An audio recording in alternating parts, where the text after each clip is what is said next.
5 vuotta sitten Akakapuutto tappoi Rikin isän Shirun, ja nyt myös Hopeanuolen isä Riki hirvittävän karhun uhriksi.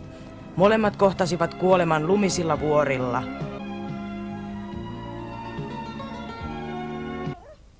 Ei, pysykää siinä nyt. Tulette vasta sitten, kun minä käsken.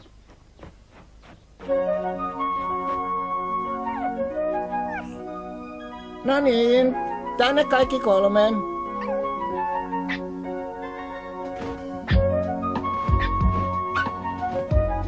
Puoli.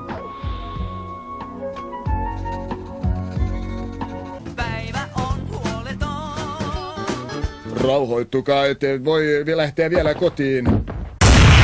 Headshot.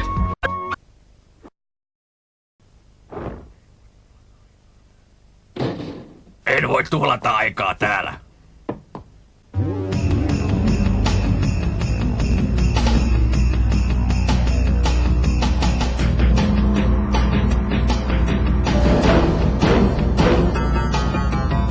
Kyläläiset pelkäsivät mustaa Akakapuuttokarhua kuollakseen.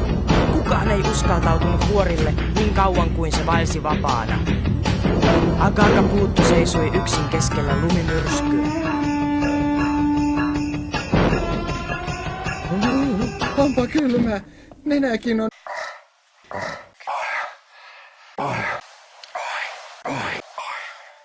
Olivat.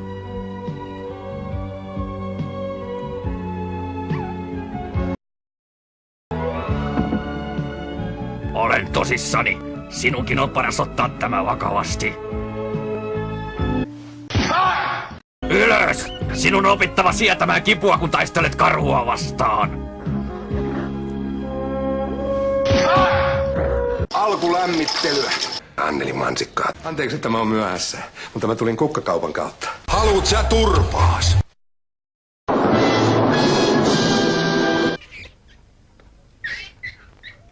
Voi. Hakuna Matata. Syö, Hopeanuoli. Muuta et saa kuin... Syön vain, jos... Koirasta ei tule hyvää metsästyskoiraa, jos se heti suostuu syömään. Noista pennuista ei ole mihinkään. Minä menen nyt. Minulla oli kerran rohkea karhukoira, jonka nimi oli Rikio. Se oli niin vahva, että kaikki koirat pelkäsivät sitä. Se söi karhun lihaa heti ja luulin, että se oli hyvä merkki. Se hyökkäsi heti karhun nähdessään, mutta rohkeus koitui sen kohtaloksi. Siihen riitti yksi ainoa isku. Ja se kuoli siihen paikkaan.